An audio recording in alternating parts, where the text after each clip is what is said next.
پہلے میں مبارکباد ہوں وزیر اعظم صاحب کو، قائد حزب اختلاف کو، چیف منسٹر پختونخوا علی امین گندپور صاحب کو، چیف منسٹر پنجاب مریم شریف صاحبہ کو، چیف منسٹر سندھ مراد علی شاہ صاحب کو، چیف منسٹر بلوچستان سرفراز بھگٹی صاحب کو، کہ آپ سب اپنے عہدے پہ منتخب بھی ہوئے ہیں اور پورا ملک، اس ملک کے عوام آپ کی طرف دیکھ رہے ہیں کہ اس کرائسس میں، اس بحران میں آپ سب کو وہ کردار ادا کرنا پڑے گا کہ ہم پاکستان کو بچائیں، پاکستان کی جمہوریت کو، پاکستان کی معیشت کو اور پاکستان کی وفاق کو۔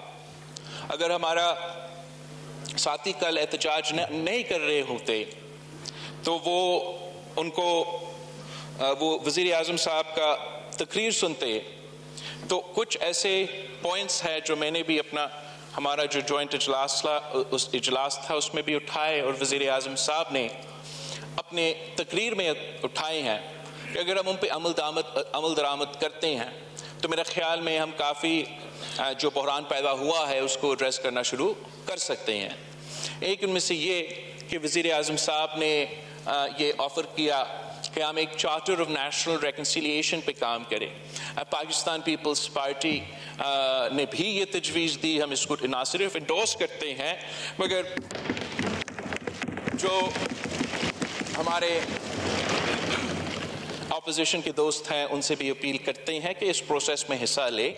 آپ اگر ہم ایک ایسا نظام بنا سکتے ہیں جہاں ہم سب اگری کرتے ہیں کہ رولز آف دا گیم کیا ہے، کوڈ آف کنڈکٹ کیا ہے۔ جب آپ کرکٹ بھی کھیلتے ہو تو کرکٹ کا رولز ہوتے ہیں، آپ اس رولز کے مطابق کھیلتے ہیں۔ جیت ہار تو اللہ تعالیٰ کے ہاتھ میں ہوتا ہے، پر اب رولز کے مطابق کھیلتے ہو، جو جیتتے ہیں وہ جیتتے ہیں، جو ہارتے ہیں پھر وہ ایک سپورٹسمین اسپرٹ کے ساتھ وہ ہار کو قبول کرتے ہیں۔ ایک یہ چیز ہم طے کریں جناب اسپیکر، ایک یہ چیز ہم آپس میں طے کر لیں تو پاکستان کے 90% جو مسئلے ہیں ہم وہ حل کر سکیں گے۔ دوسرا جو بات کی گئی وہ چارٹر آف دی اکانومی کی بات کی گئی، میں یہ سمجھتا ہوں کہ یہ بھی بہت ضروری ہے۔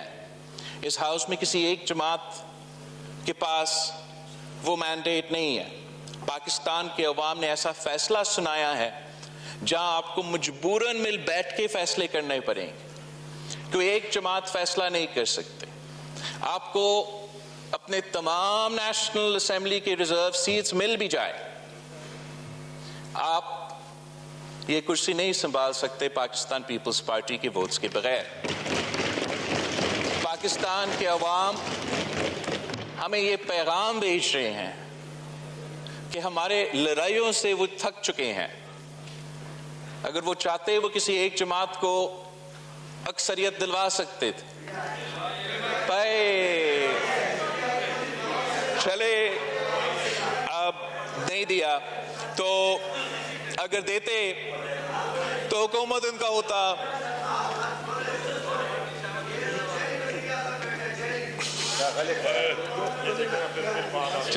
نو کراک دستی صاحب، عوام نے نہیں دی ان کو میجورٹی اور ان کا حکومت یا کوئی پالیسی اس ہاؤس سے تب نہیں بنتا جب تک ہم آپس میں بات چیت نہ کریں۔ تو اس لیے میں سمجھتا ہوں کہ چاہے وہ نیشنل چارٹر آف ریکنسیلیشن ہو یا charter of democracy, charter of economy ہو، ہمیں آپس میں بات کرنا چاہیے۔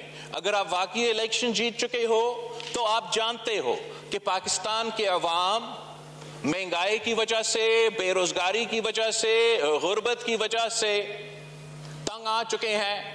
اگر آپ کو ووٹ دیے ہیں تو صرف اس لیے نہیں دیے ہیں کہ آپ یہاں آ کے گالی دے۔ اگر آپ کو ووٹ ملا ہے تو صرف اس لیے نہیں دیا ہے کہ یہاں آ کے آپ شور شرابہ کریں۔ اگر پاکستان کے عوام نے آپ کو ووٹ دیا یا مجھے ووٹ دیا یا ان کو ووٹ دیا تو صرف اس لیے کہ ہم ان کو اس معاشی بحران سے بچائیں۔